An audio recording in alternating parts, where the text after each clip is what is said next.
ನಾನಿವತ್ತು ನಿಮ್ಗೆ ಇಂಟರ್ನೆಟ್ ಅಲ್ಲೇ ವೈರಲ್ ಆಗಿರೋಂತ ಒಂದು ಫ್ರೂಟ್‌ನ ತೋರಿಸ್ತೀನಿ. ಯಾವ್ದಿದು? ಪರ್ಸಿಮಾನ್. ಹೌದು. ಇವಾಗ ಇಂಟರ್ನೆಟ್ಟಲ್ಲಿ ಫುಲ್ಲು ವೈರಲ್ ಆಗ್ತಿರೋಂತಹ ಫ್ರೂಟ್ ಇದು. ಸೊ, ನಂಗೆ ಎಷ್ಟೊಂದ್ ಜನ ಇನ್‌ಸ್ಟಾಗ್ರಾಮಲ್ಲಿ ಕೇಳಿದ್ರು, ಈ ಪರ್ಸಿಮಾನ್ ಕೆನಡಾದಲ್ಲೂ ಸಿಗುತ್ತಾ? ಇದನ್ನ ಹೆಂಗೆ ತಿನ್ಬೇಕು ಅಂತೆಲ್ಲ. ಸೊ, ನಂಗೊತ್ತು ಇಂಡಿಯಾದಲ್ಲಿ ಅಥವಾ ನಮ್ ಕಡೆ ಇನ್ನೂ ಈ ಹಣ್ಣು ಅಷ್ಟೊಂದ್ ಫೇಮಸ್ ಆಗಿಲ್ಲ. ಬಟ್ ಇವಾಗೆಲ್ಲ ಬರ್ತಾ ಇದೆ ಅಂತ ಮಾರ್ಕೆಟಿಗೆ. ಇದ್ರ ಬಗ್ಗೆ ನಿಮ್ಗೆ ಒಂದ್ 2, 3 ಟಿಪ್ಸ್ ಕೊಡ್ಬೇಕಾಗಿತ್ತು. ಸೊ, ಇದು ಒಳ್ಳೆ ಟೊಮ್ಯಾಟೊ ತರ ಕಾಣಿಸುತ್ತೆ ನೋಡಿ ಈ ಹಣ್ಣು. ಇದನ್ನ ಪರ್ಸಿಮನ್ ಅಂತ ಕರೀತಾರೆ. ಇದು ಸೀಸನಲ್ ಫ್ರೂಟ್. ಕೆನಡಾದಲ್ಲಿ ವಿಂಟರ್ ಅಲ್ಲಿ ಈ ಫ್ರೂಟ್ ಸಿಗುತ್ತೆ. ಮತ್ತೆ ಈ ಫ್ರೂಟ್ ಮರಗಳು ಕೂಡ ಕೆನಡಾದಲ್ಲಿ ಇದೆ. ನಾನು ನೋಡಿದೀನಿ.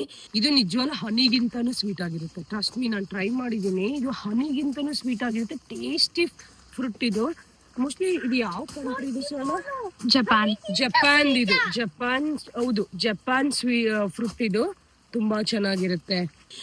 ಸೊ ಈ ಫ್ರೂಟ್‌ನ ನೀವು ಮಾರ್ಕೆಟಿಂದ ಮನೆಗೆ ತರಬೇಕು ಅಂದ್ರೆ ಫಸ್ಟು ನೀವು ಅಲ್ಲಿ ಹೋದಾಗ ಈ ಫ್ರೂಟ್‌ನ ಮುಟ್ಟಿದ ತಕ್ಷಣ ಸ್ವಲ್ಪ ಮೆತ್ತಗಿರೋ ಫ್ರೂಟ್‌ನ ನೀವು ತಗೊಂಬರ್ಬೇಕು. ಯಾಕೆ ಗೊತ್ತಾ? ಇದು ಸೇಮ್ ಲೈಕ್ ಮ್ಯಾಂಗೋ ತರ. ನೀವು ಇದನ್ನ ಹಣ್ಣು ಮಾಡದೆ ತಿನ್ನಕ್ಕಾಗಲ್ಲ. ನೀವೇನಾದ್ರೂ ಇದು ಗಟ್ಟಿ ಇದ್ದಾಗ ಅದನ್ನ ಕಟ್ ಮಾಡಿ ತಿಂದ್ರೆ ಒಂಥರ ಬಾಯೆಲ್ಲ ಒಂಥರ ವಿಯರ್ಡ್ ಟೇಸ್ಟ್ ಬರುತ್ತೆ. ನಿಮ್ಗೆ ಅದು ಇಷ್ಟನೇ ಆಗಲ್ಲ.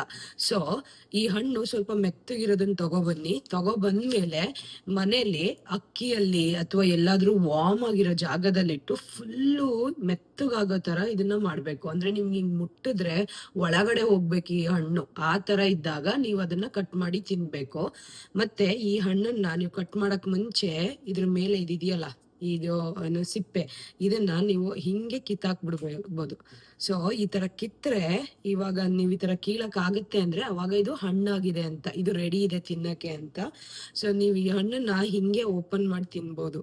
ಇದಕ್ಕೆ ಯಾವ ಚಾಕುನು ಬೇಡ, ಯಾವ್ದು ಬೇಡ. ಈ ತರ ಕಟ್ ಮಾಡ್ಕೊಂಡು ತಿನ್ಬೋದು. ಈ ಹಣ್ಣು ತುಂಬಾ ಒಳ್ಳೇದು. ಏನಕ್ ಟ್ರೆಂಡ್ ಆಗ್ತಿದೆ ಅಂತ ಗೊತ್ತಲ್ವಾ ನಿಮ್ಗೆ? ಇದು ವಿಂಟರ್ ಅಲ್ಲಿ ಸಿಗೋದು. ಇದು ಸ್ಕಿನ್ನಿಗೆ ಮತ್ತೆ ಡಯಟ್‌ಗೆ, ಹಾರ್ಟ್ ಹೆಲ್ತಿಗೆ, ಹಾಗೇನೆ ಸ್ಟ್ರೆಸ್‌ನ ರೆಡ್ಯೂಸ್ ಮಾಡೋದಿಕ್ಕೆ ಈ ಹಣ್ಣು ತುಂಬಾ ಹೆಲ್ಪ್ ಮಾಡುತ್ತಂತೆ. ಸೊ ವಿಂಟರ್ ಅಲ್ಲಿ ಆಬ್ವಿಯಸ್ಲಿ ತುಂಬಾ ಸ್ಟ್ರೆಸ್‌ಫುಲ್ ಆಗಿರ್ತಾರೆ ಜನ, ಸನ್ ಇರಲ್ಲ. ಸೊ ಈ ಹಣ್ಣು ಸ್ಟ್ರೆಸ್ ರೆಡ್ಯೂಸ್ ಮಾಡೋದಿಕ್ಕೆ ತುಂಬಾ ಹೆಲ್ಪ್ ಆಗುತ್ತಂತೆ. ಸೊ ಯಾರಿಗಾದ್ರೂ ನಿಮಗೆ ಟೇಸ್ಟ್ ಮಾಡೋದಿಕ್ಕೆ ಈ ಹಣ್ಣು ಸಿಕ್ಕರೆ ಗ್ಯಾರಂಟಿ ತಗೊಬಂದು ಟೇಸ್ಟ್ ಮಾಡಿ. ತುಂಬಾ ಚೆನ್ನಾಗಿರುತ್ತೆ. ತುಂಬಾ ಸ್ವೀಟ್ ಆಗಿರುತ್ತೆ ಈ ಹಣ್ಣು. ಮತ್ತೆ ತಿನ್ನೋದಕ್ಕೂ ಅಷ್ಟೇ ತುಂಬಾ ಚೆನ್ನಾಗಿರುತ್ತೆ. It's really good. ಸೊ ನೀವು ಟ್ರೈ ಮಾಡಿ. ಬಟ್ ರಿಮೆಂಬರ್, ಇದು ತುಂಬಾ ಹಣ್ಣಾಗಿ ಮೆತ್ತಗಾಗೋ ತನಕನೂ ಬಿಡ್ಬೇಕು. ಆಮೇಲೆ ಟ್ರೈ ಮಾಡ್ಬೇಕು. ಆ ಗಟ್ಟಿ ಇರೋ ಹಣ್ಣು ತಿಂದ್ರೆ ಗ್ಯಾರಂಟಿ ನಿಮ್ಗೆ ಇಷ್ಟ ಆಗಲ್ಲ.